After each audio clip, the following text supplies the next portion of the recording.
Off the Gulf Coast of Haiti, right in the Caribbean Sea, lays the island of LaGonave. This place has huge economic potential. It is very stable, so implementing a plan for sustainable development is possible. The island is a rich fishing area with a very active maritime transport that connects it to the rest of the country. This place has a great future. It's a land of peace, a place to visit, a place to help build, and a place to explore.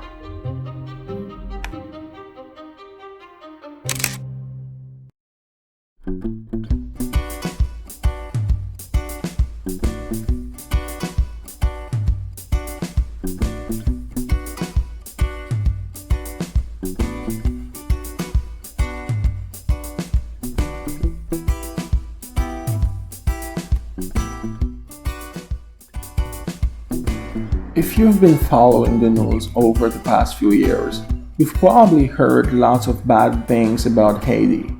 Surprisingly enough, none of those things apply to LaGonave. And one reason for that might be the geographical location of LaGonave.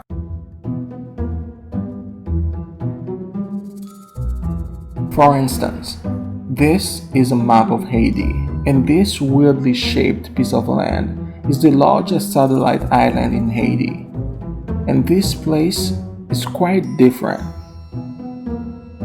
For one, if you consider the entire island of Hispaniola, which contains Haiti and the Dominican Republic, you realize that it's more like a recursive island, which means it's an island inside another island.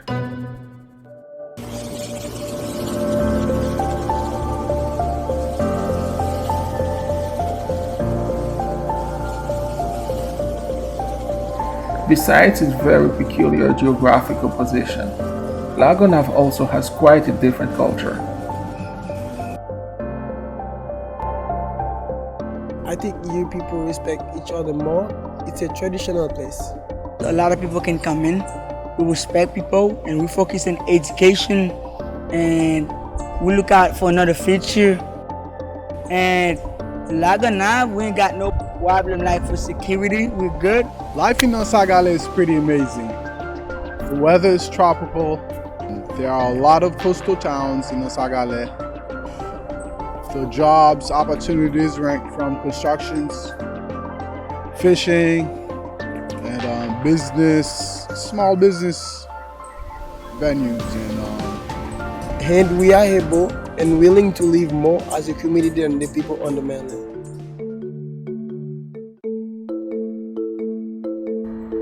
The mainland. This is what they call the other areas on the other side of the ocean.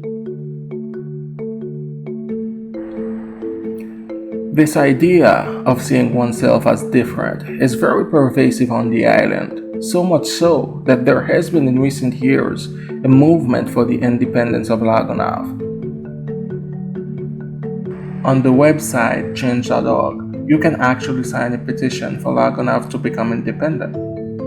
They have their own passport, which even has a different design than a typical Haitian passport. The politicians only come here when we have elections. Other than that, they completely forget about us. The motivation behind this movement, according to people of Lagunav, is the fact that Haiti doesn't care about Lagunav. To understand their perspective, let's look at the following section of the rationale. Considering that the island is deprived of all basic social health services, education, electricity, and potable water, considering that the vast majority of the Gunavian population lives in extreme poverty, and considering that all past and current Haitian governments have never guaranteed the fundamental rights of the Gunavian population, Lagunav has the right to be independent. To be fair, a lot has changed on the island since the drafting of this document, but the sentiment is still there because the frustration is real. The last part of the document reflects that even better. It reads, "It is an obligation to the incapable state of Haiti to recognize and accept this decision of the Gonavian people to take charge of itself from now on and to avoid any situation which would lead to an unnecessary conflict because this decision is irrevocable and is required immediately." This is not likely to happen. You don't get to easily petition your way out of a country. But let's take a deeper look at the land that they will be fighting over.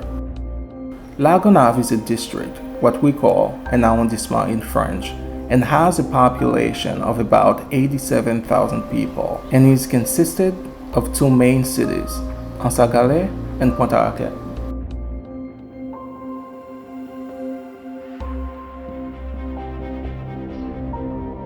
Ansagale is the most populated city with about 58,000 people, and Pointe-à-Raquette counts about 22,000 people.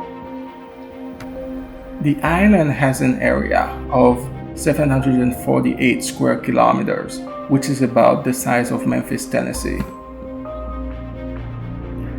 In this series, we will take a look at the reality, the lifestyle, economy, and culture of LaGonave, and how you can be part of the history of this wonderful island.